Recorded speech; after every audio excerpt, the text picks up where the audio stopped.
Hello, Tech Pros, episode 168.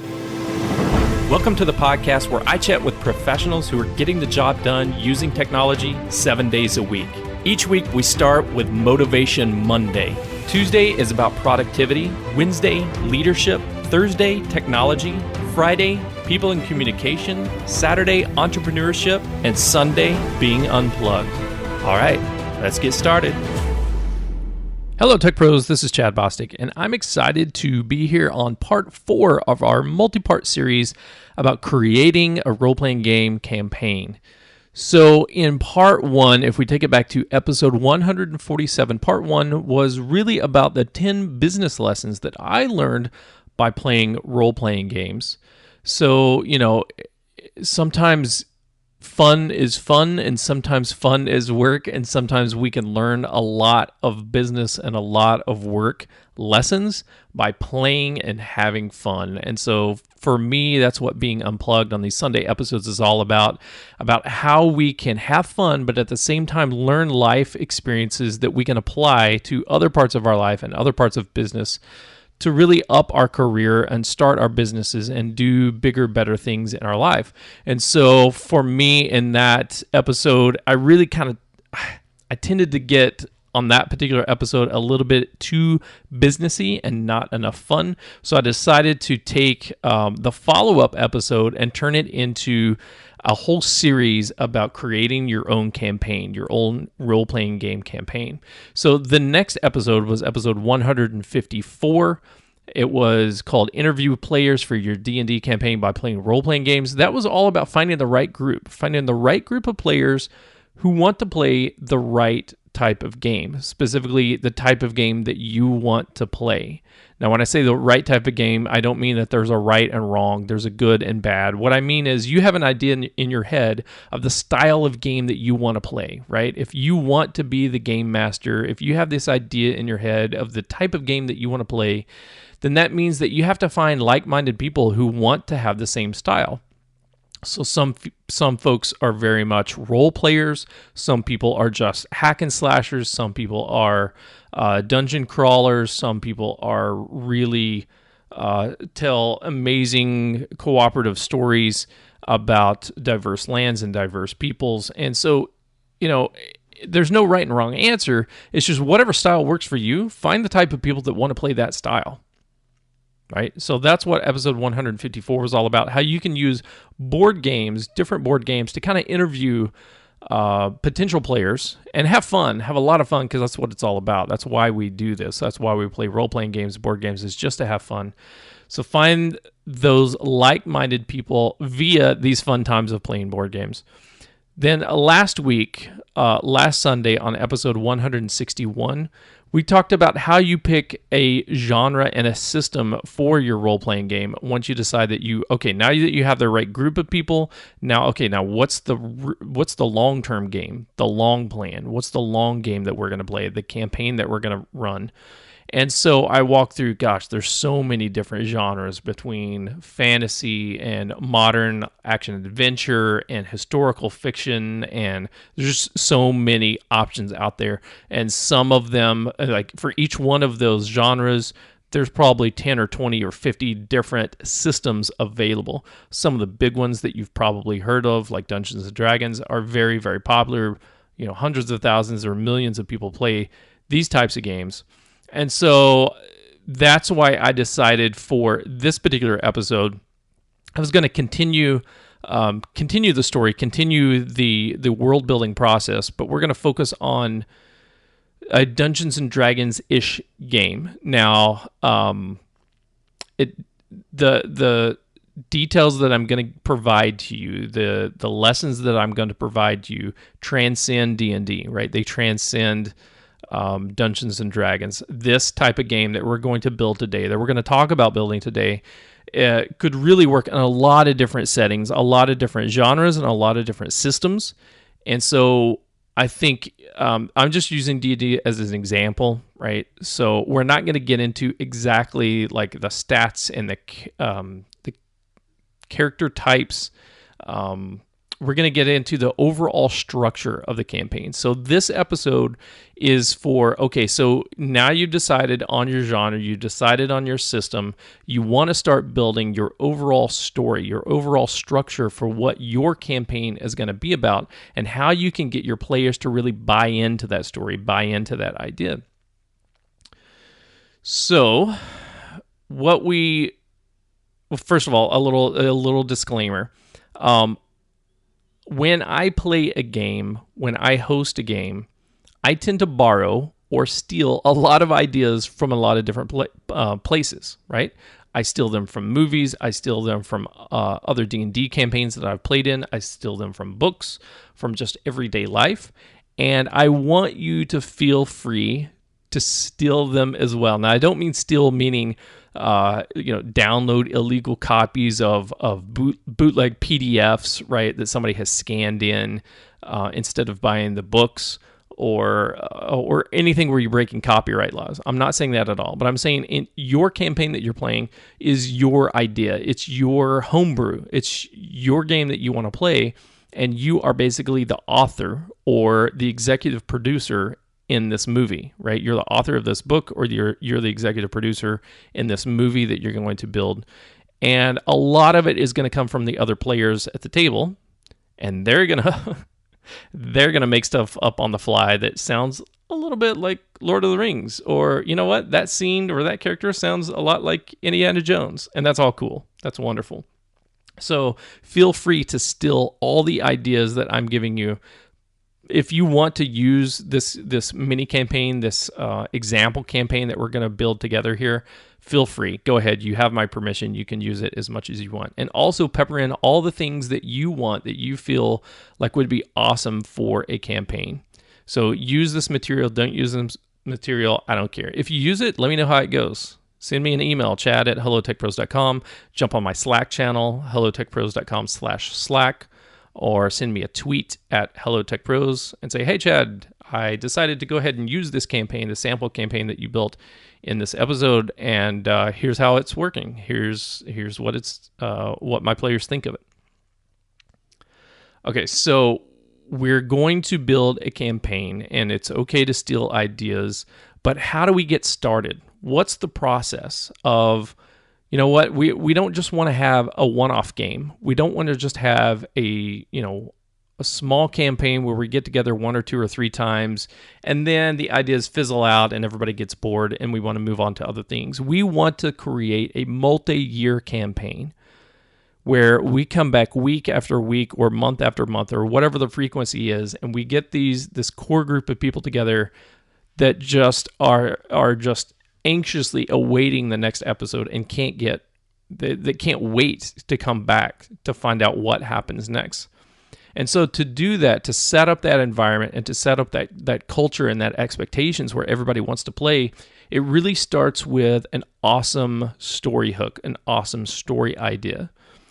And for like we were talking about on episode 154, where we talk about interviewing your players, once you get the right group of people together, the group of people together that you want to play this game with, you're going to have a really good idea of their likes, their dislikes, their interests, their hobbies, the type of stories that resonate with them, the type of stories that they love sharing. Because as you're sitting around playing these board games and playing other mini campaigns, you're going to get to know them, right? And you're going to be laughing and joking and talking about different scenes and different books and movies and so forth. And that's why we play those other games, is to kind of really discover a lot about each other. Okay, but now we're going to create our own. Where do we start? This area is a lot like writing a novel or writing a screenplay to a movie or a series of movies. It's all about that hook. That first hook that really, really describes what this thing is all about. And so I'm going to use a technique that's called the Snowflake Method here. And I'll link this up in the show notes page at hellotechpros.com/168 in this episode. But there's a website called advancedfictionwriting.com, And Mr. Randy Ingermanson is the creator and author of a lot of material out here on this website that teaches people how to write novels, how to write great stories. And one of the lessons that he shares on the website is called the Snowflake Method, the Snowflake Method for designing a novel. And so it's basically like the methodology that he goes into is a snowflake is basically a fractal, right? So it is a shape, but it is a shape composed of the same type of shape over and over and over as you dig into it. And so what he starts with is a simple kind of three-pointed triangle. Three-pointed triangle. That's kind of overkill. He starts with a triangle and then layers on more and more triangles and more depth. And basically, you're building your story where it has, first of all, just kind of the highlights, right? What are a couple of 2 or 3 bullet points that this thing is all about? And then as you build into the story, you get more and more depth to the story and more details into the story. So when you're first starting out, you don't need to know all of the details going into it. That's kind of the point of the Snowflake Method, is you don't need to worry about like how many pages is my novel, or what kind of monsters will the characters be battling when they're level 18. Right? It doesn't matter at this point. What matters is what's the overall structure? What's the overall story? What's the catch? What's the glitch? What's the thing that's bringing them together, bringing these heroes together that want to save the world or fight the bad guys or overcome the obstacles? So I'm going to use Randy's method here, the Snowflake Method, as kind of my source and inspiration for starting this campaign and getting this campaign off the ground. And then I'll kind of tell you where I'm using his method and where I'm deviating just for our purposes of creating a role-playing game. So the first thing is Randy calls the first, what's it call it? The first, I have no idea what he calls it, actually.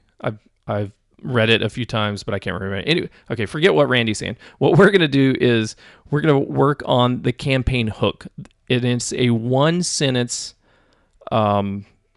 explanation, basically an elevator pitch, so that we can sell our players on the idea that we have for this campaign, why we want to do it.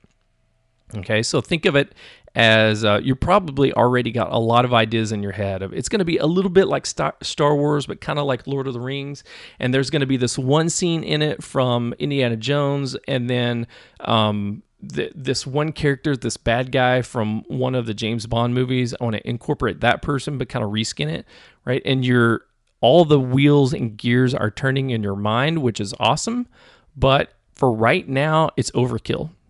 Right now, what you need to do is just generalize it and sum it up into a simple statement that kind of describes what this campaign is all about.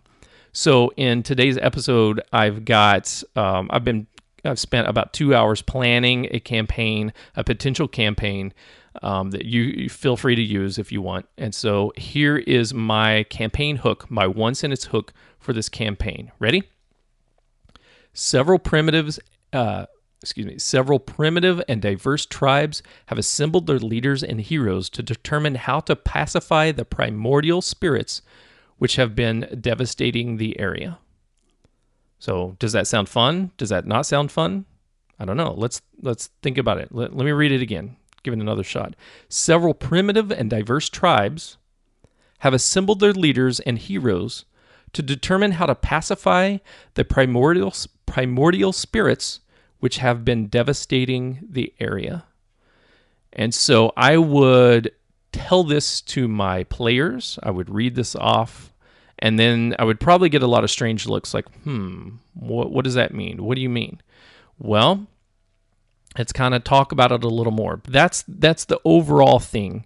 Now let's get into more detail, because that's the next thing that the players are gonna ask is about their characters. Could I be in this area? Could I be a warlock? Because I really want to use this spell that the warlock has, or I really want to have this magical device, right? And they want to get into the details about themselves as the hero. And first, you have to let them know of the genre, the system, the overall structure, the landscape that we're going to be playing in. And then they'll know whether or not, or they'll have a better idea whether or not their warlock idea is an appropriate fit, right? Would it make sense in this area? Okay, so we talked about in this area, there's primitive and diverse tribes, right? So when I think of primitive, I think of, there's not a lot of magic. When there is, it's more primal magic, right? It's more about nature spirits, animal spirits, barbarians, shamans, people of nature. Or I think of other things, not from like a metropolis, not from cities, not like a dwarven city where there's tons of magic and there's tons of engineering, right? But I'm thinking of a very primal land, barbarians and nomads and people that are living off the land and really using the land to their benefit. Okay, so the next thing that we're going to do is we're going to expand that one sentence into more of a paragraph so that we can talk about a lot more of the details that are in this area, that are in this land. And so I'm going to take that campaign hook and I'm going to expand that campaign hook into a paragraph. And so for our example today, this is what we've got. Across all the lands where the springs and tributaries feed into the mighty Nelgenzes River, the primordial spirits are angry. Earthquakes, blizzards, tornadoes, floods, and wildfires, which were once rare, are now more common and deadlier than ever. Crops have been destroyed, herds of animals scattered and killed across, and entire communities have been wiped out. The primitive and diverse tribes that populate the region have assembled their tribal elders, warchiefs, shamans, and scouts to determine how to pacify the spirits of earth, fire, air, and water from their frequent episodes of wanton destruction. Okay, so that may be something that I would read off on like episode 1, the first setting of our campaign, but I would probably also have a lot of discussion with the individual players about to give them the hook of why their characters are coming together. So what we want to do is have the characters or have the players create really, really compelling, engaging characters that really explain why they're here, what they're all about, what has happened to them in the past.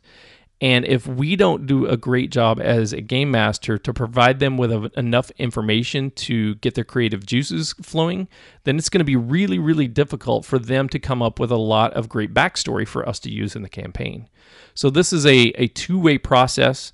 Going back to Randy's site on the Snowflake Method, it gets into this idea of fractals or recursions, right? Where we start with one thing and then we put it out there, we get a little feedback, we provide feedback to that feedback, and we bounce ideas off of each other. And over time, our idea gets more and more formulated, more and more details in it, where we know who's in this picture. How many different tribes are there? What are the tribes? What are their cultures like? Are they warring or are they peaceful? Maybe some of them fight with each other and some of them are not.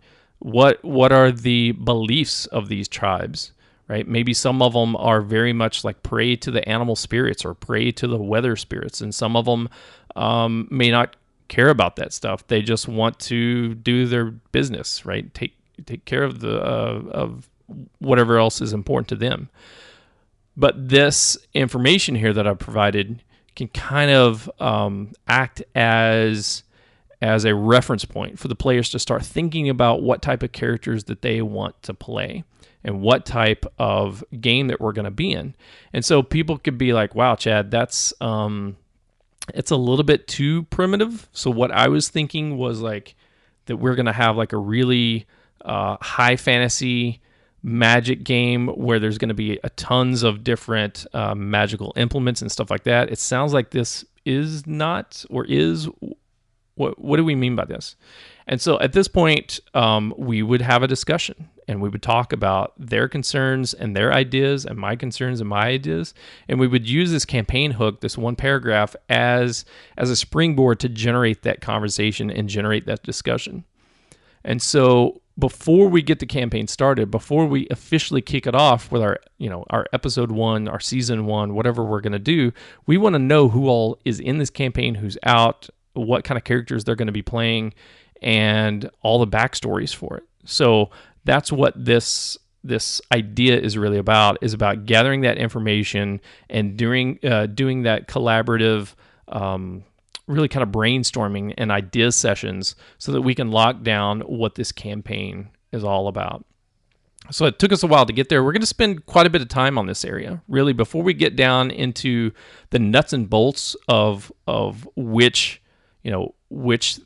magical items we're going to allow, or which spells we're going to allow, or what things we're going to limit in our campaign, what locations, what specific events, what specific monsters. We're going to leave all of that detail out for just a little bit, and we want to spend a lot of time focusing on this hook, this thing, right?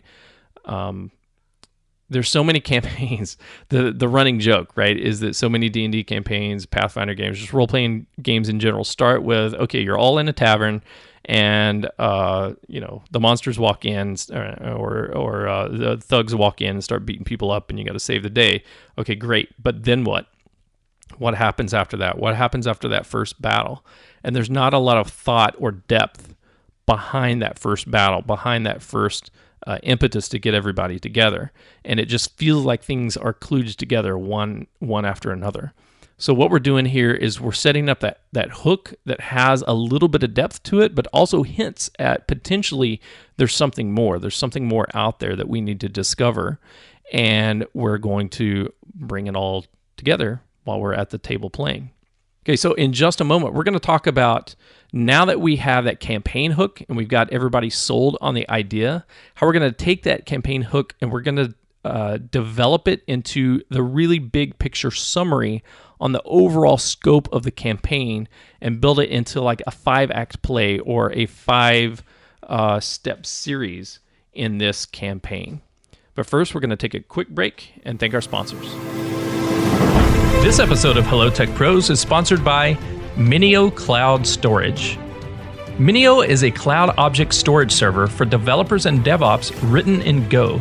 The Go programming language is the emerging language of choice for modern cloud infrastructure projects, and it allows Minio to be highly concurrent and lightweight. Minio is Amazon S3 compatible, built with microstorage architecture in mind, but at its heart, Minio is simple, scalable, and supported by a passionate developer and user community. In episode 89 of Hello Tech Pros, I talked with A.B. Periasamy, one of the founders of Minio, about the importance of community support and recruiting software developers who are as passionate about their product's code as artists are of their art. Check out that episode at hellotechpros.com/89 and check out Minio Cloud Storage at minio.io. That's minio.io.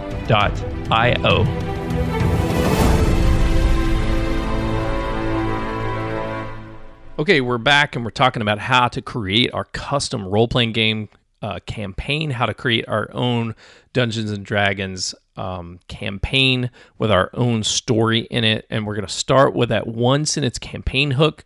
We're going to develop that into something that we can kind of, that elevator pitch that we can sell to our players. Just like 10 seconds that really lets them understand kind of, okay, I know what this is about. This is not about... this is not about the Matrix, right? This is about something else. So in our case, we had several primitive and diverse tribes have assembled their leaders and heroes to determine how to pacify the primordial spirits which have been devastating the area. And they're going to go, okay, that sounds interesting. Like, what now? And then we develop that into more of a paragraph that we can talk about. And that campaign hook paragraph that we talked about previously was across all the lands where the springs and tributaries feed into the mighty Nelgenzes River, the primordial spirits are angry. Earthquakes, blizzards, tornadoes, floods, and wildfires, which were once rare, are now more common across all the lands where the springs and tributaries feed into the mighty Nelgenzes River. The primordial spirits are angry. Earthquakes, blizzards, tornadoes, floods, and wildfires, which were once rare, are now more common and deadlier than ever. Crops have been destroyed, herds of animals scattered and killed, and entire communities have been wiped out. The primitive and diverse tribes that populate the region have assembled their tribal elders, warchiefs, shamans, and scouts to determine how to pacify the spirits of earth, fire, air, and water from their frequent episodes of wanton destruction. So that was the one paragraph campaign hook that we came up with before the break, and now we're going to determine, or we're going to put together a picture of, okay, what else is out there. So this stuff that we share, the campaign hook that we shared, is public knowledge. We want this to be public because we want our players to help us collaboratively define the scope of the campaign, and that's just enough to get them hooked, right? That's just enough to at least get the conversation started where they can go, okay, I like the idea, or I like the idea, and I would like XYZ, or I'm not really buying into it. Can we do something else? So before you put too much planning, too much effort into it, you want to share this campaign hook and get some ideas. And now that you've got your ideas back from your players, you've got some potential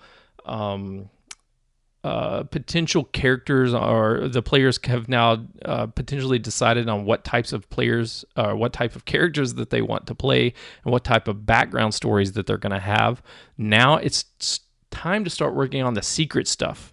So this is the big picture summary that's completely secret. From this point on, you do not want your players to know this stuff. You want this stuff to come up dynamically, organically throughout the campaign at the appropriate time. You don't want to give away too much information, because if you do, then first of all, it could kill the desire to get to it, because I already know the ending, right? It's like, spoiler alert, if somebody spoils a movie, and you already know what's going to happen, right? So think of like the M. Night Shyamalan, that dude, the M. Night, right? So all his movies have this like crazy hook thing at the end, crazy like, the thing that got you at the end, right? Okay, that's what it was about. If you know the answer before you go watch the movie, it spoils it. It's not as good. The whole time you're going, oh, that's dumb, right? If you don't know what it is, first time I saw Sixth Sense and I didn't know what was going on, it was like, okay, this is interesting. And then when I got to the end, I was like, okay, now I got to go back and rewatch the whole thing over again and think about all the different scenes that I saw, and because now I understand it, right? And so we don't want to give out this information too early. We want to keep this secret. This is just between you and me and the other game masters out there developing our games. So in our big picture summary, we're going to think of it like a 5-act play, or a 3 to 5 act play. And when I say that, I mean there's basically 3 main acts, 3 main sections of the story. So think of a trilogy, right? There's the beginning, the middle, and the end. And there's going to be those 3 things, and then sometimes those Act 2 and Act 4s are kind of transition areas to kind of get us from Act 1 to Act 2, and from Act 2 to Act 3, right? Or from 1 to 3 and 3 to 5. So how do we come up with these 3 things? Well, it's if you've never done any writing, if you've never done any creative writing stuff or storytelling stuff, it can be kind of hard. But if you think about any of the movies or trilogies that you've read or seen, they kind of have a formula in many cases. So I'm going to give you a few examples. One is the here plus there plus resolve, right? So we're going to start here in Act 1. We're going to get to there in Act 2. And then we're going to resolve the conflict between here and there throughout, right? So this journey of, I'm going to start as an introverted person, and I'm going to end as a very confident, outgoing person. And then at the end of that, I'm going to resolve and reflect upon myself. What did that mean? How did that change me? What am I going to do with this new information or this new experience, right? That's one example. or literally here plus there, meaning we're moving from Florida in the United States, and we're going to move to an underwater habitat, right, in the South Pacific, and that would be crazy, right? And then resolve what are the big things that we have to do? What are the lessons that we learned along the way, both at living our life in Florida and living our life in the underwater habitat, and what we're going to do from now on, like the big decisions that we're going to make, or the big lessons that we learned. Another one is secret 1 plus secret 2 plus secret 3. So these are things that you don't really know. You don't really the characters don't really know. The players don't really know until they are uncovered, right? So it's like they're fighting a bad guy, and they know the bad guy's bad, but they don't know why he's bad. So at the end of episode 1, they find out why he's bad, because he's not really a bad guy. He wants to be a good guy, but his daughter has been kidnapped, and he's trying to get back his daughter. Okay, so at the end of Act 2, we find out that the daughter actually wasn't kidnapped; she'd run away. So that was secret number 2, and so secret number 3 is something else that's going to happen. So here's a couple of different scenarios. So I'm going to take these, I'm going to weave them together. This here, there, resolve, us, them, resolve, and the secrets, and I'm going to stitch them together into something that works for our campaign, for our sample campaign here. And let's really take a look at it and see how it all works together, right? So we know that we're in this primitive land, the Nelgenzes River. The primordial spirits are angry. We've got earthquakes, blizzards, tornadoes, and floods and whatnot. So in part 1, so I'm gonna break this up into 5 parts, right? If we think of 5 different acts. In part 1, the tribes nominate their champions, who have to figure out how to all work together to discover the leads and to track down information, to really just kind of survive the brutality of the elements and protect their people from nature and from each other, right? So probably each one of these tribes has either a different idea on what's causing it. Maybe the blue tribe is blaming the red tribe, and they're saying, hey, red tribe, you guys are a-holes. You guys are jerks, and you're pissing off the weather spirits here, the animal spirits, or the nature spirits, the primordial spirits, and they're getting angry, and we're all suffering because of the evilness that you guys are doing. And the red guys are like, no, it's not us, it's the yellow guys, right? Because the yellow guys are not praying. They don't believe in the primordial spirits. They're like atheists, folks, and because they're not praying and offering blood sacrifices, then that's the problem.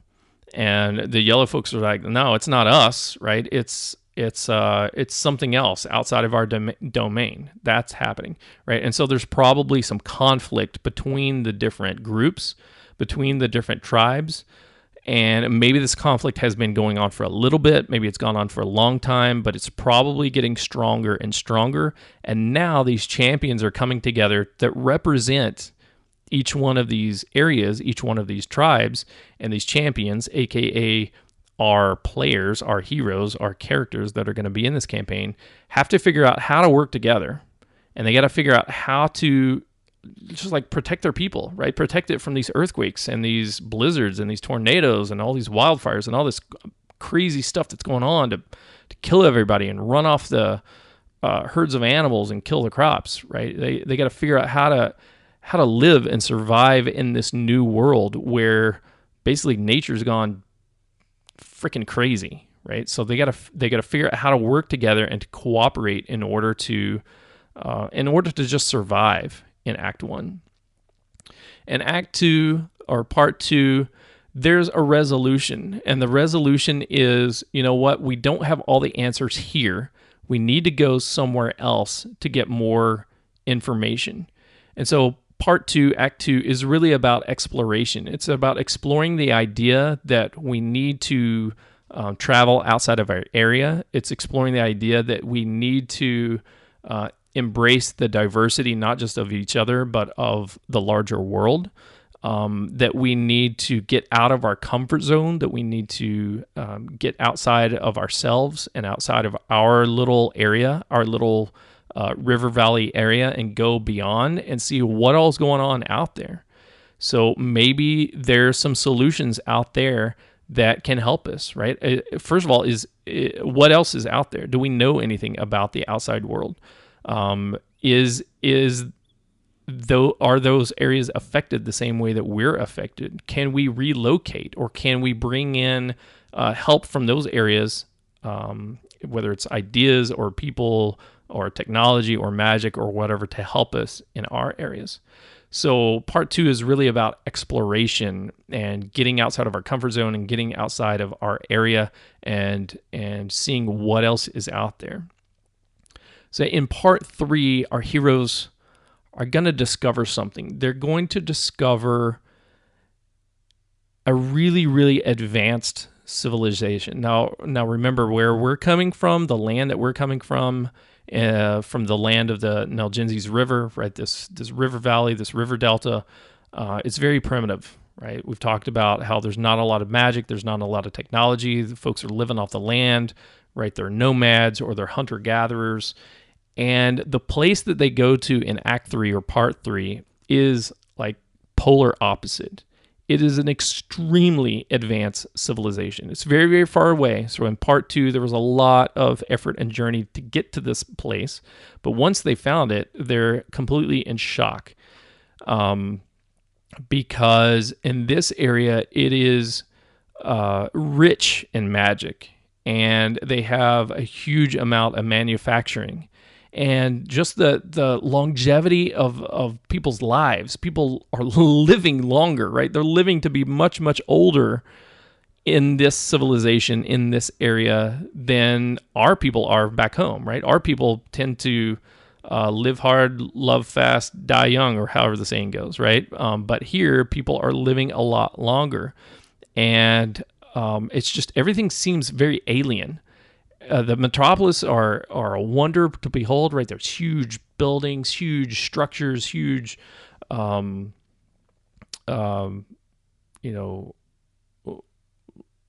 artifacts and stuff like that.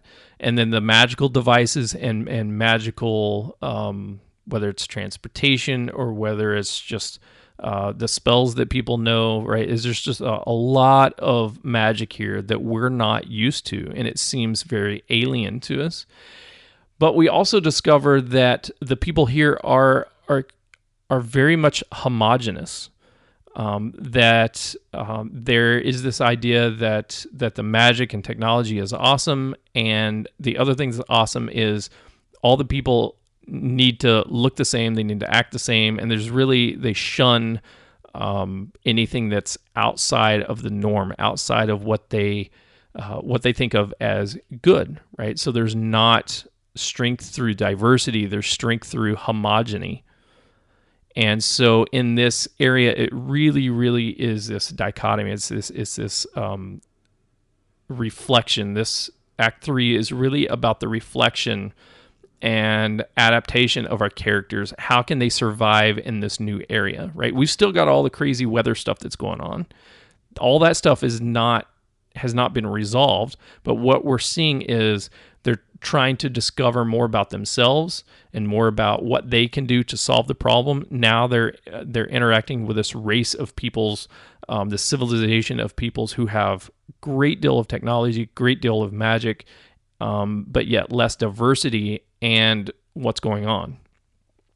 So in Act 4, what we learn is, we have learned that in this particular civilization, there's a theory that maybe the characters have come up with, or maybe that they've proven, or that they've seen, or that they've been told about, and that is that in this civilization, the overuse of magic and overuse of natural resources to try to control the environment and to extend the life expectancy of the individuals in the civilization, because they've optimized their whole lifestyle around that, has created this imbalance in nature, which is resulting in the devastation in the Nelgenzes Valley where we're from, right? So In this area of the civilization, there's way too many people.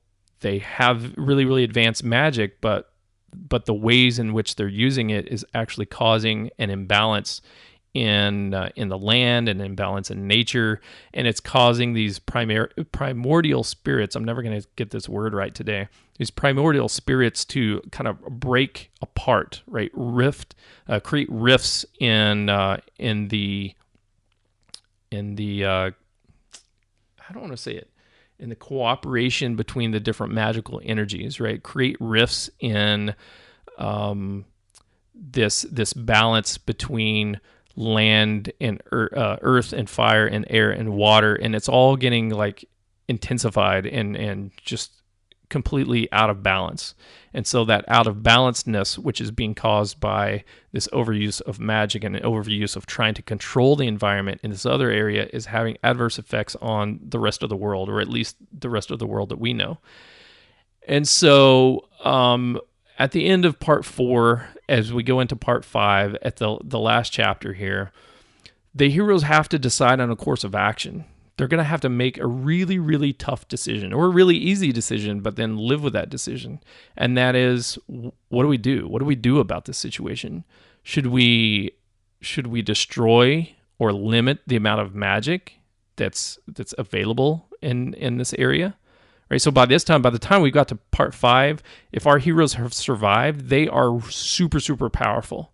So we kind of glossed over this, but throughout each of these sections, each of these areas, these are like multi-level mini campaigns within our overall campaign structure, and our characters, our heroes, are leveling up. They're getting more knowledge, they're getting more wisdom, they're getting more strength, they're getting more magic themselves, right? They're really learning how to adapt and to solve problems and to kick butt and take names. And so they are super, super powerful in deed and by name, and they have a lot of influence in the world now. Whether they take like direct heavy-handed input, or whether through diplomacy or something else, they have a lot of influence on what's going to happen. And so they need to take action, or they need to decide what action or inaction to take. So do they destroy the magic? Do they limit the magic? If they do, how's that going to affect this metropolis area? How is that going to affect all these people that live these long lives? Or do they take the magic from these guys and learn how to use it back in the Nelgenzes River? And so now they're increasing their magical aptitude and their technological aptitude in their river valley. Is that going to help anything, or is that just going to hurt the overall situation across the world and make these primordial spirits even more freaking crazy, even more out of balance, and cause more disservice than they are good? What's the answer? Like, do they find the uber magic, the one big awesome spell that's going to restore balance no matter what? So what is it? These are potential things. Right? These are potential things that we're gonna run into in our campaign, that we're gonna think about a little bit. Right, as the game master, we're gonna probably put maybe an hour to 2 hours into this whole set of these 5 acts, but we're not gonna spend a whole lot of time worrying about the details, because you know what? There's a great chance, unfortunately, that your campaign is probably gonna fall apart in part 1. Right? Most campaigns that I've ever played in, whether it be D&D or some other role-playing game, have just kind of gotten stale, have just kind of fallen apart within the first few episodes, and have never gotten past this first round of why we're here doing this and cooperating and working together as a team. So, but we want to have enough information that we can get to it, right? We want to have enough information that we can tease and hint and provide little, but wait, there's more, right? Teasers, so that our players want to come back and our players want to get into the next information. So we're not going to spend a lot of time going over to the details of this. Again, this is secret. This is just for us game masters. We're not going to go over the details of all of these 5 parts. what we're going to do next is really think about part 1, right? The part where the characters have to come together. They have to start figuring out how to cooperate. They're going to have to start figuring out how to survive and how to protect their people and, either beat the bad guys, beat the rival tribes, or, survive against the elements. And so that's where we're going to spend the most amount of time for the next few days or weeks or months or years, right? Depending on how long this thing goes. And then as we go, we're going to learn more about our characters. We're going to learn more about the world that we've created. We're going to learn more about the story that we've built. And we can use these other parts in the future and pull them into the story when we need to.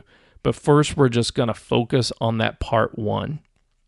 So kind of like that snowflake where we have just a rough idea of the shape. It's just kind of a triangle or it's kind of a circular shape at the very beginning. And then as we add more and more detail, as we zoom closer and closer into this fractal, we have more and more detail about what the snowflake looks like and how the crystals are formed and what the structures look like. So right now we start with that high level campaign hook, that one sentence, and then we expand that into one paragraph, that public campaign hook of what we want the campaign to be about. And then we get into the 3 to 5 act structure of what are the big things that is going to happen. What are the big things the big milestones that we should expect our campaign and our characters to get to. Next week, we're going to focus on part 1, this part 1 of this 5-part act or act 1 in this 5-act story, about how to get people together, how to build the right characters, awesome characters that are going to be dynamic and be very engaging, and how to get backstories for each of these characters. But that will be next week. So I hope you've enjoyed this episode. I hope it's been helpful. Again, if you want to use this campaign, if you want to play it, by all means, take it. If you hate it, then give me some feedback and say, this sucks. Again, this took me about 2 hours to come up with. Didn't put a lot of thought or energy into it, but you can come up with a quick high-level draft of your campaign without a ton of work of thinking about the monsters and the battles and the miniatures and all that kind of stuff that people get their heads wrapped around. Just a quick 2-hour session to put together what's the campaign that we're going to run and how's it going to work. So next week, again, we're going to talk about the details of how to get the backstories for the individual characters, how to create compelling characters that are going to live in this campaign, and how we can create compelling details for the first few sessions of this campaign. And until next time, take care. The show notes page for this episode can be found at hellotechpros.com/168. Do you use Slack for team communication? Join the Hello Tech Pros Slack channel at hellotechpros.com/Slack.